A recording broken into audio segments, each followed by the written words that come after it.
Hello, I'm Cheryl Hawkins. Welcome to Solutions, the series that highlights the incredible work that nonprofits do every day to help solve problems in our communities.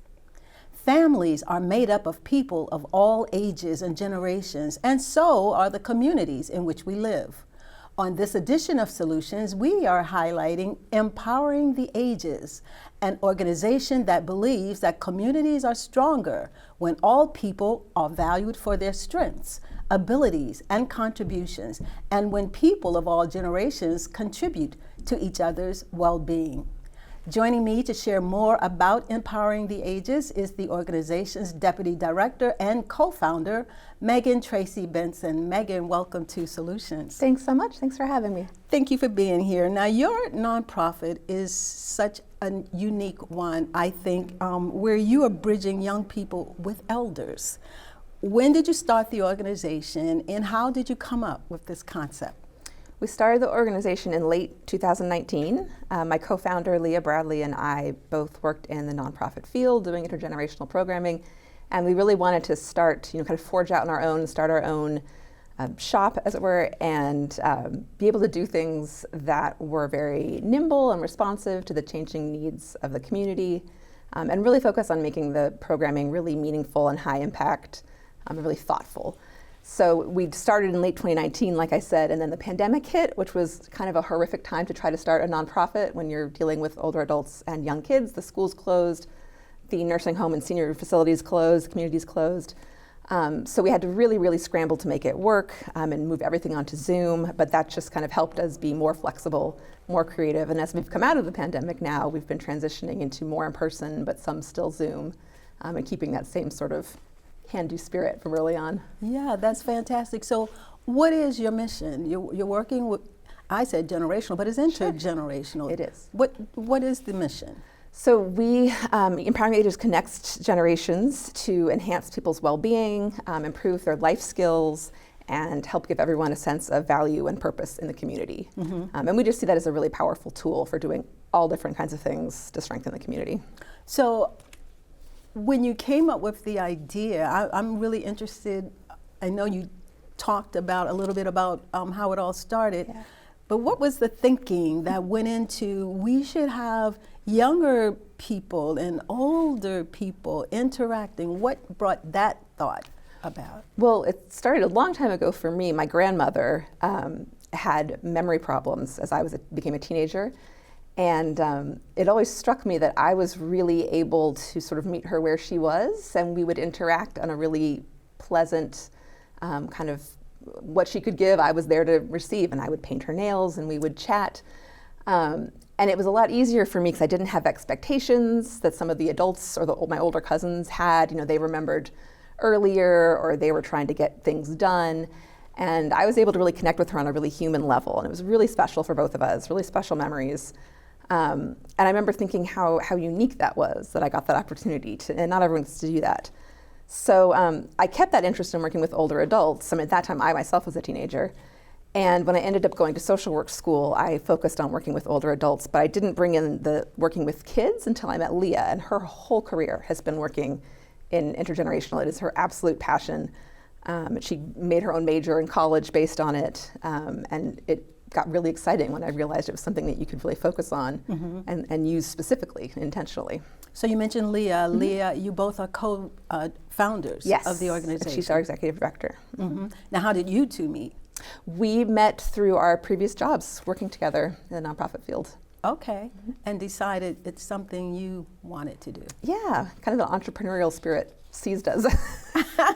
For better or for worse. So I love the name of the organization. Mm-hmm. How did you come up with the name?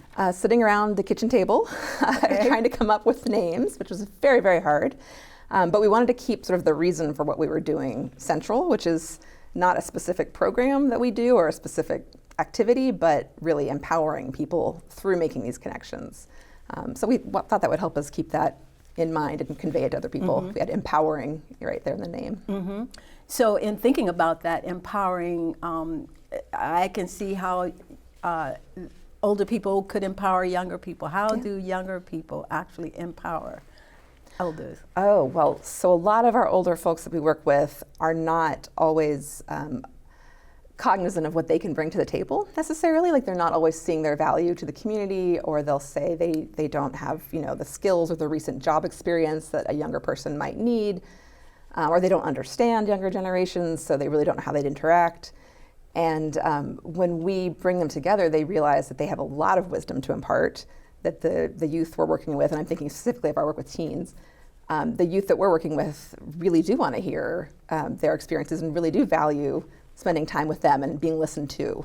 So yeah, I think everyone on all generations leaves our programming with a better sense of their value in the community and feeling like, oh, I can make change, I can affect change. That's awesome. Yeah. So what are the age ranges of the young people and the older people that you work with? So our very youngest participants are four years old. They come into our school readiness program in their pre-K school year.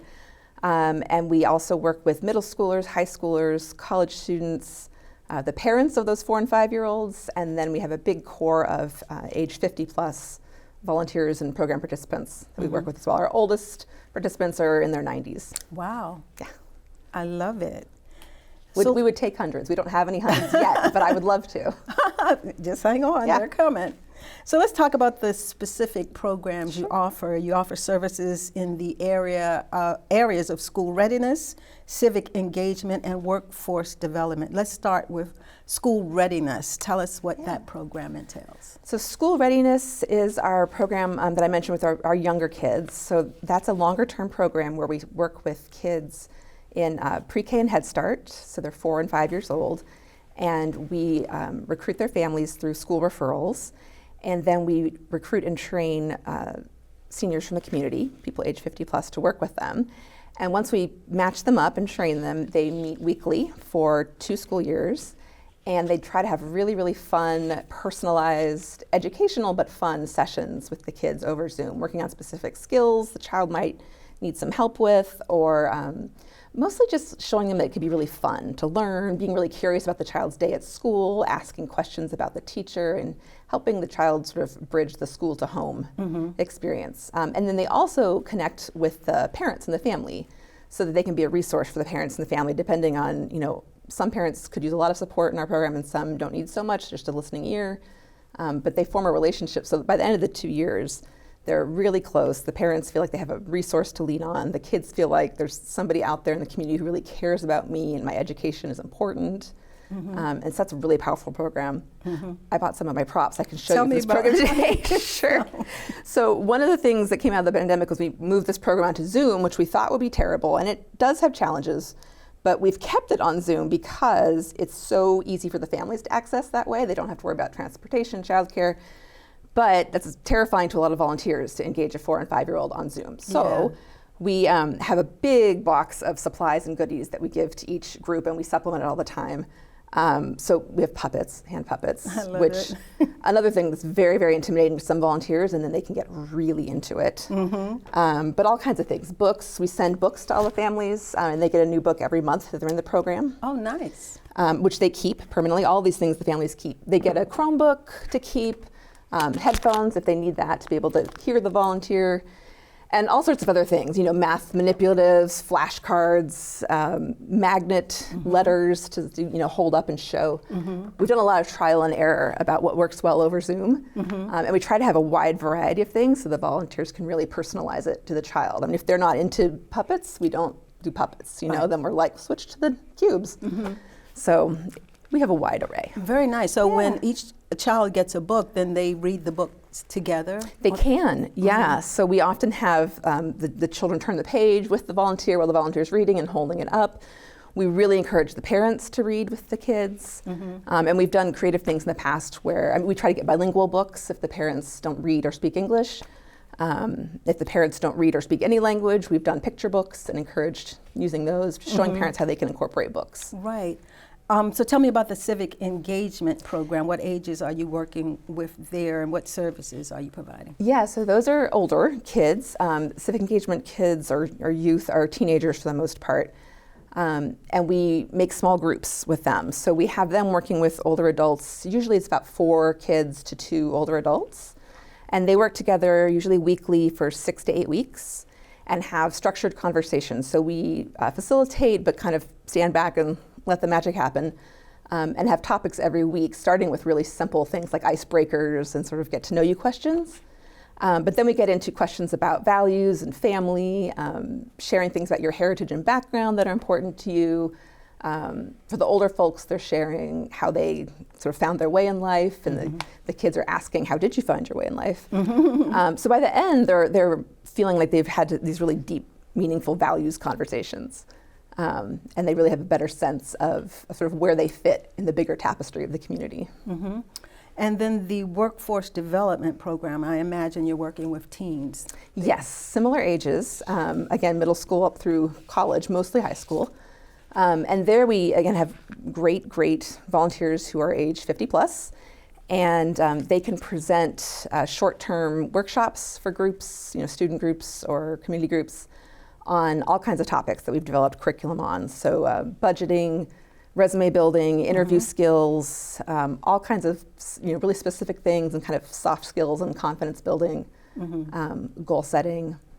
So yeah, that's a much more same age group as a civic engagement program, but like a really concrete, skill-based approach. Yeah. So where do the people come from that you serve? How do they find you? So our age 50 plus participants and volunteers, our number one source is the Montgomery County Volunteer Center. So shout out to them, they're fantastic. And I would say our number two source, or tied for that, is volunteer word of mouth, which we take as a really big compliment. So a lot of times people kind of wander in somehow and tell all their friends. We do outreach in the communities, so our staff is available to come speak at your community group or neighborhood association, church, anything like that, to sort of explain what we do and see if people are interested in volunteering. Yeah. But how do you match them? How do you match young people with older people? Is there a form? How do you do that? Yeah, so it's different for different programs, and we're exploring how to do that as we grow, because we've grown a lot every year. So we're in our 5th year now. Every year we grow, every year we get bigger, and we're trying to scale everything up. As of now, we have a little over 100 participants and volunteers who are over 50. And several hundred students. Last year we had about 500, 600 students in our programs. As far as the older adults, everyone on our staff, or every one of them is known by someone on our staff, and we can sort of personalize that kind of match, and sort of knowing what personalities, and sometimes what schedules or what language or just professional interests might be a good match. But we take a really artisanal approach as much as best we can. Has there been any hesitation on either part of the younger person or the older person in terms of working with each other? Yeah, I'd say the main one is hesitation from our older folks on whether they have enough to give. Yeah, or they know enough, or we do a lot of confidence building, because they really, really do in almost every case. I mean, people have all kinds of great life skills, and I think it's the human connection that kids and families, young families, are missing the most or can benefit from the most. It's not any specific skill or background that you might know or be trained in. It's having somebody who really cares and really wants to spend time with you on a personal level. And I tell them anybody can do that, Yeah. So they're interacting with each other online. Or they're coming together. The little ones, with the 4 and 5-year-old, that program is mostly online. We do 4 in-person parties, which are really fun and really cute. But the majority of those meetings are by text, by Zoom. But then our teen programs, those are in person at this point. So we go into schools, we meet in senior living communities, rec centers, things like that. Great. So we're going to take a short break, and we'll be right back with more on Empowering the Ages. Stay with us.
Welcome back. I'm Cheryl Hawkins. You're watching Solutions, the series that highlights the great work that nonprofits do in our communities.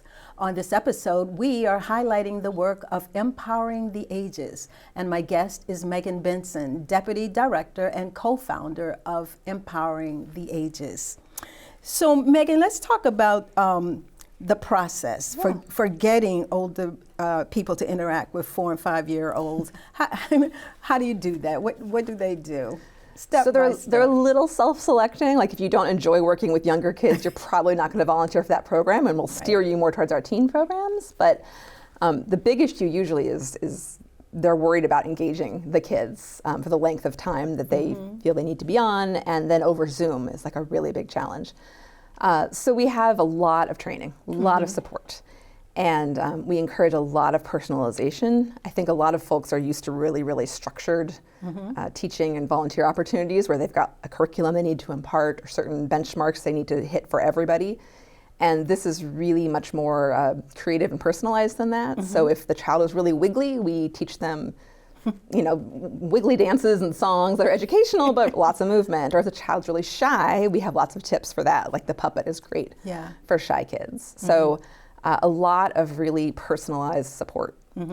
So older people being involved, were they computer literate already? Did you have to train them with a computer? A lot of older people shy away from the computer. So that is probably the number 2, or maybe the number 1 actually concern we have, along with will I be able to help, is I could not possibly use the computer to do this.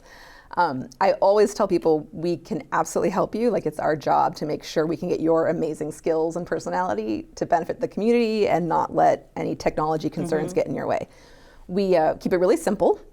And we also have a staffer whose whole job it is to do tech support. So he goes out, they can request help, or we can assign him to help. And he'll set up Zoom links, we'll troubleshoot, we'll make it as easy as possible. And I think we've gotten every single volunteer. We've never not gotten a volunteer successfully, just clicking on a Zoom link, we'll get them there. Wow, so let's talk about your staff. Yeah. How many people are on your staff? So we're a staff of 5 now. My co-founder, Leah, is our executive director, and she's our full-time employee. And there's 4 of us who are part-time. Myself as the deputy director. My colleagues, Janelle and Jocelyn, are our program specialists, working really hands-on with volunteers in the programs. And then Nick does our tech support. He also does our social media. He's a champion of tech support. And talk about your volunteers. I heard a large number. I think you said earlier. How many volunteers do you have, and how do you train them? Yeah, so we've got about 112. I just finished my year-end statistics for the last fiscal year. So we had 112 active volunteers over age 50 last year. That's a lot. It's a lot, it is. And we have about 600 youth that we worked with in different groups. So that is a lot. We have more opportunity to work with and train the older folks because usually we are in kind of time constraints with the youth that we're working with. So with the kids, we do a lot of aging orientation, aging awareness, talk about generational stereotypes, communication skills, try to set them up to sort of empower them to participate if they're teens, explain why the adults are here, what they could get out of it, encourage them to be open and honest and communicative. Try to get them not feeling nervous about, what this person's, ancient or going to be judgmental, which is, we hear that a lot. And then with the older adults, we do a ton of training. So we have annual trainings for all of our volunteers on kind of general topics like diversity, equity, and inclusion, empathy. This fall, we're doing one on language skills and different learning styles. And then we do program-specific trainings as well, and have volunteer support groups. So, so is the training done online, or do you come together? She's laughing. Yeah, it's a hot topic right now. Should our fall training be online or in person? Right. We usually do our trainings online because more people can attend that way, just logistically. Sometimes we do in person because in person can't be replaced sometimes, but for the ease of people's schedules, we do a lot online. Okay. Yeah. And it sounds like you don't have a problem with recruiting volunteers, but how do you actually get them there? That's a lot. Yeah, it's funny because we sometimes have wait lists and sometimes we're out beating the bushes looking for volunteers because it really ebbs and flows depending on the time of the year and our funding and whether we're launching a lot of programs that month. So we try to recruit volunteers all year round, and then sort of keep them in our volunteer core and keep them engaged. We have just about monthly volunteer socials. We have a volunteer and community newsletter that we send out, which anybody can join. And that way they're sort of in the fold. We may go through the process of the application and the background check, but then they're there ready to go. So as soon as we have an opportunity, we can say, oh, here's, are you free on Tuesday afternoons to work with this age group in this location, and assign them out. And so how many days a week does a volunteer work? It really, really varies. So the ones who work with the pre-K and kindergarten students, that's, I usually say it's about a 2-hour-a-week commitment, usually 2 days a week. There's usually one day they work with the kids and one day they meet with their volunteer team and their staffer. The workforce development folks, it's whenever they get assigned to a group that wants to work with us. So if they're assigned 1 week, then they might go in 2 days that week and do 5 hours with one group. So that's just really varies. Right. How do you evaluate your programs? How do you know whether the work you're doing is actually making a difference in someone's life? Yeah, so as a new organization, we're really working on building out our evaluations and trying to figure out how we can do longer term evaluation, but we can do pre and post surveys, which is what we're currently doing. And it is really gratifying to see one thing in particular change is like the stereotypes people have about each other and sort of the expectations they have that often tend to be neutral to negative, and they do end up really positive. People learn a lot about other backgrounds, cultures, generations, and just have a really richer sense of sort of their own context. Yeah, we'll hear a lot of comments like, I didn't think that people would care. I didn't think that they cared about me, or I thought all old people were boring, or in nursing homes, or I thought, teenagers were all sullen and, didn't care about older adults or didn't care about the community, but now I have all this hope for the future because I see that's not true. So we get that kind of comments. Did you get any suggestions coming out of those evaluations? Or something endless suggestions that you could use. But yeah, we love suggestions. It's exhausting, but we actually really love suggestions. Okay. And we really value that because our volunteer group is so fantastic and has such a wide experience base. So we really do enjoy taking suggestions, and we evolve every single year to meet different needs, different improvement areas for sure. Wow. So what about funding? How are you funded? That's the nonprofit's biggest challenge. It really is super fun raising money. We are funded through grants from foundations. We have contracts with community partners like MCPS, the public school system, the Department of Recreation. We have grant from the AARP, Community Challenge Grant. We do community like events for our community, like pickleball and a community walk that we do annually, and fundraising with individual donors. So what's the capacity? How many people can you actually serve? Another hot topic at a time on our staff. We're growing really fast. So I mean, we've for example, the Connections program, the 4 and 5-year-old school readiness program. We started with a pilot group of 4, which went to I think 10 the second year, then 20, then 30, and this year we're aiming for 40. So we're really trying to leaps and bounds grow. So I would say we're exploring how big we can grow, how fast, and still have that hands-on approach and the really careful, intentional, personalized matching and coaching that we offer. But I tend to say the funding is the limit. We do need additional staffing to build out more programs because we don't want to have volunteers feel like they're not paid attention to. But if you got the money, honey, as they say, we got the time. Yeah. Volunteer staff. I think you told me earlier that you all have a new office space. We do. Talk about that a little bit. Where's your space, and what are you going to be doing in your space? So just this past January, we got office space for the first time. We'd been working out of our homes and storing supplies in our basements, much to the delight of all of our family members. So we rented 2 rooms in a co-working office space near downtown Rockville. And absolutely love it. It's really wonderful to have a place to go and have meetings in just a really comfortable, professional, consistent setting. Yeah. As opposed to moving around to various places in the county. We had a lot of outdoor meetings at like Java Nation. Shout out to Java Nation. They were great for us. But yeah, we have meeting space. We've had events with volunteers there. Our volunteer socials are there because there's really great common space to use. And then we also have a room that's dedicated to connection supplies like this, like our school supplies, books, and it looks like a toy and bookstore in there. So not having it in our basement is right. So you'll be mostly doing administrative things absolutely out of the space. Yeah. Okay. Yeah, we don't have any programs that actually take place in the space. We do trainings there sometimes and social events and planning meetings and things. But we're out in the community when we're working with our participants. Okay. So what are some of your immediate and long-term goals for empowering the ages? Well, one of our immediate goals is recruiting volunteers to work with the little kids because we're launching our expanded group this fall. So we need 18 additional volunteers. So if anyone's interested, I would love to hear from them. Please tell a friend. That's immediate.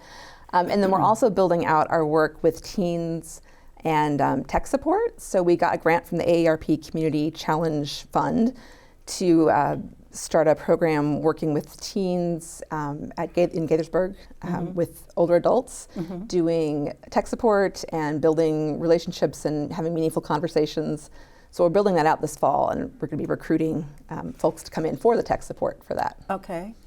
And to go back a little bit on one of the programs, the school readiness program, you say it's a 2-year program. Why is it 2 years? How did you determine 2 years was a good length? So when we were creating that program, we did a lot of conversations with principals and school staff to see what they thought, where they thought the need was.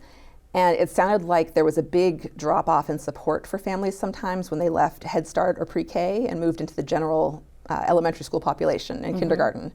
They might have more caseworkers or resources, and then they don't. So this is a really good way to sort of give somebody and get them a resource and get them used to it in the pre-K year that they can then take it bridge into kindergarten when things get a little more intense in terms of paperwork and not having the support that you might be used to. And maybe having more questions about field trips or parent-teacher conferences, because we have a lot of families from a lot of different backgrounds who don't always have the same expectations as the school might have about what you should do as a family or school engagement. So our volunteers are able to work with them on that and sort of explain what the school's expectations are and help the family incorporate that.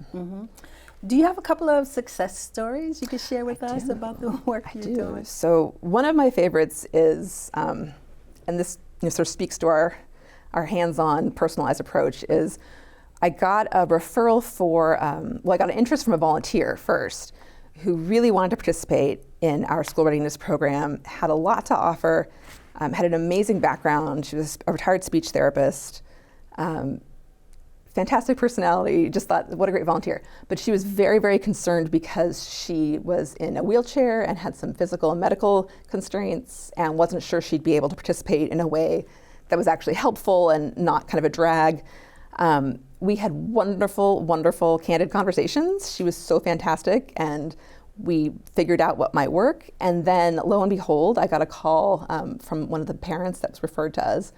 And she said she wasn't sure her daughter was a good fit for the program. It sounded great, but her daughter had a speech referral, and she was going to be maybe hard to understand. And I thought, oh, I have a match for you. This is going to work great. But you have to understand, that there may be some issues because she's in a wheelchair. So we can help explain that to the little girl, and she's already got all these ideas about how to explain what her physical limitations are.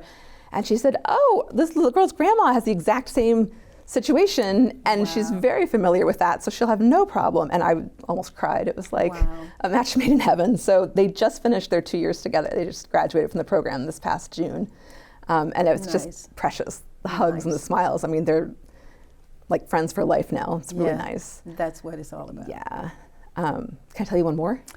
Are we out of time? We're actually out of time. I could tell you them all day. Okay. And I could listen to them all day too. But Megan, thank you so much for being with us on Solutions, and congratulations to you all on the wonderful work that you're doing. Thank you so much. Intergenerational work, that's important. So important. Yes. Thank you. I'd like to thank my guest, Megan Benson, Deputy Director and co-founder of Empowering the Ages, for being my guest on this episode of Solutions. If you'd like more information about Empowering the Ages, you can visit their website at empoweringtheages.org. And if you're interested in volunteering, you can also find a volunteer application right on their website. or you can send them an email at eta@empoweringtheages.org. I'm Cheryl Hawkins. Thanks for watching, and I'll see you next time for more Solutions.